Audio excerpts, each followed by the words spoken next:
What kind of warm-ups do you do at your dojo? If you're an instructor, do you adapt those warm-ups depending on whether there are members from different dojos and styles in attendance? Today's video is the second in a series from my seminar in Baarn, Netherlands in 2023. It was hosted by Ima Juku Aikido under the direction of Arjan de Vries Sensei.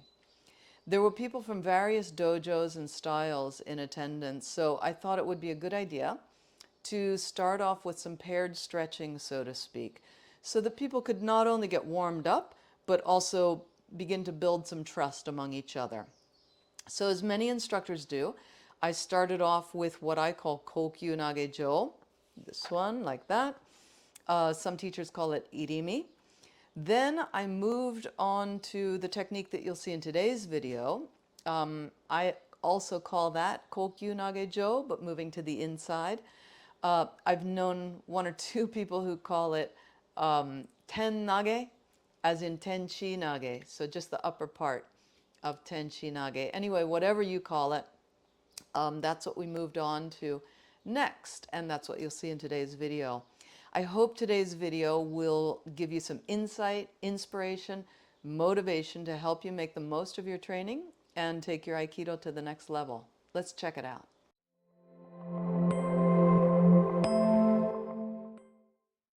That's good though. Great. And this was yang to yang, outside of the arm, outside of the arm. And now let's go inside and inside. Okay? And we'll continue our warming up. Just give him a stretch. Give him a posture that will support it.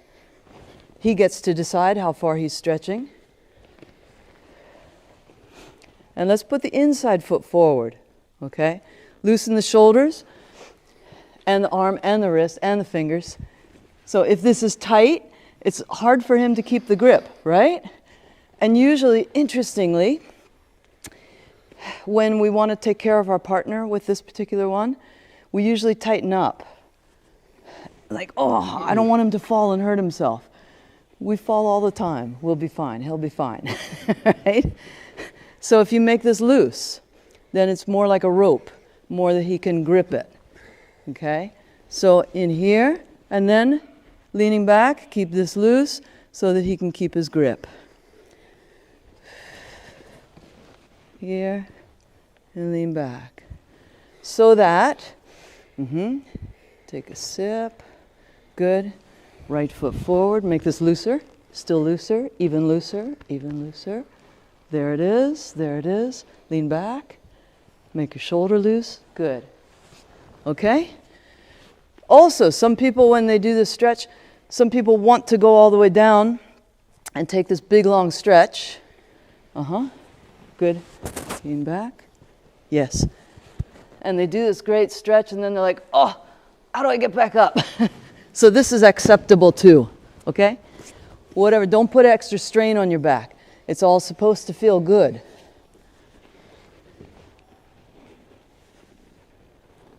Loose so that he can keep a hold. And side benefit, I get a nice stretch here. He gets to decide if he's coming back up or going down. Go ahead. However deep you want. A couple different ways that we can get into this position tonight.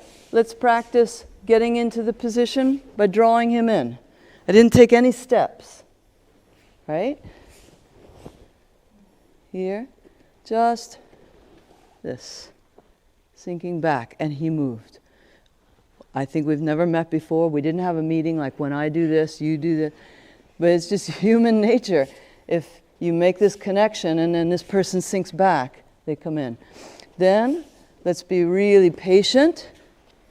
Wait for him to come in far. Then let him take his bend if he wants it. So instead of coming into him,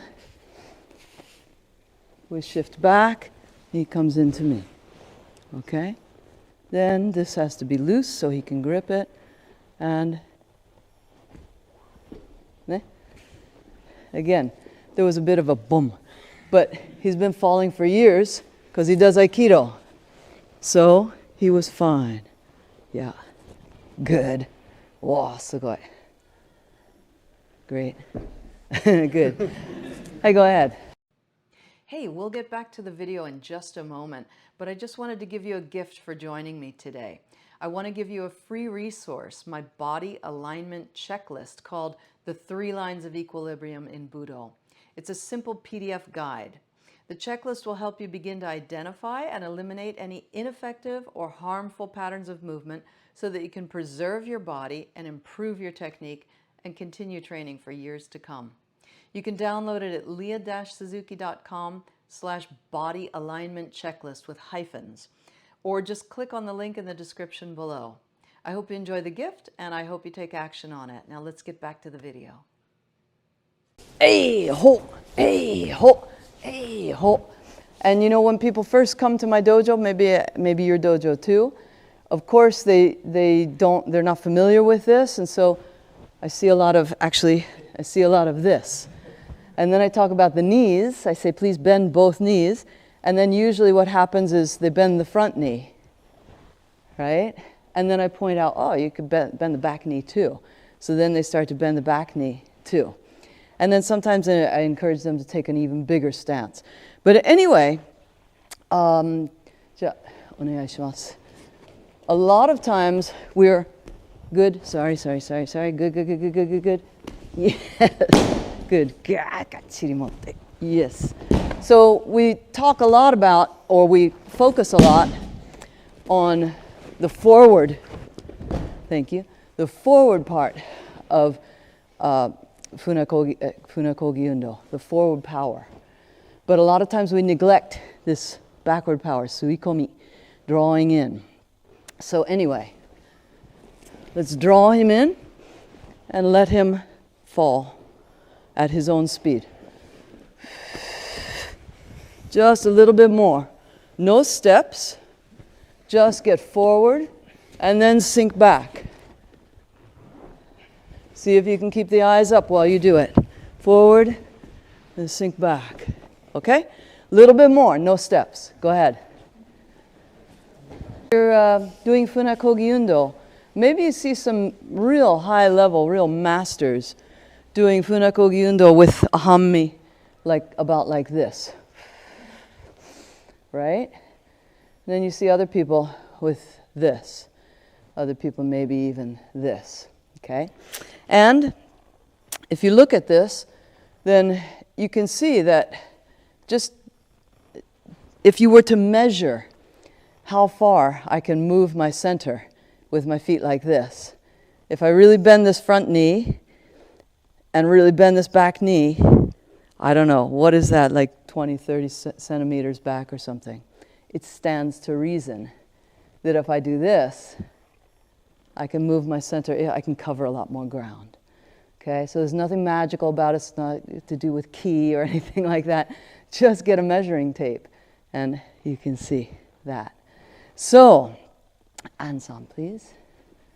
We'll start really forward in a arguably unnatural stance, okay? Then sink back and let her go at whatever pace, whatever speed she wants to go. Now get ready. Here she comes, and you sink back. Thank you. Kim-san. Good. Yes. So draw her in. Yes. Draw him in. Get ready, then sink back. Okay? If your timing is a little different and, oh, wow, he grabbed me already, you can still do it. Look at that. Maybe even more powerful, huh? But then get. And be careful of, like, I don't know about in the Netherlands, but in the US, everybody has automatic transmission now. We used to have stick shift, right? So don't do stick shift, because then you have to come back forward. Just drink your Starbucks, right? As you sink back. Keep this here. Don't go back here. Here, then here. Good. Hi, go ahead. Stretch. Okay. So this is the branch. Roots are stable here so that you can support him. Okay, don't push him down. The tree branch grows out. That's all. Go ahead.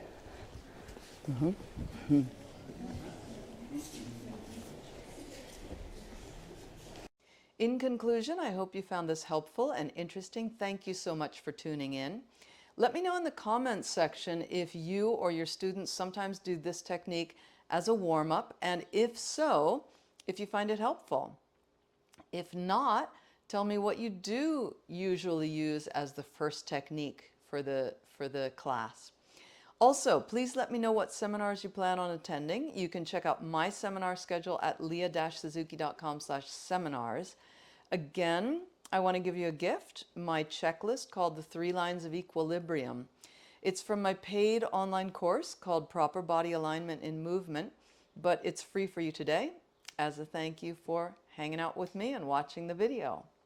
The checklist will help you identify and eliminate ineffective or harmful patterns of movement so that you can preserve your body and improve your technique and continue training for years to come. Just click on the link below or type into your browser lia-suzuki.com/body alignment checklist with hyphens in between each one. Again, thank you so much for tuning in, and I'll see you again next time. Bye-bye.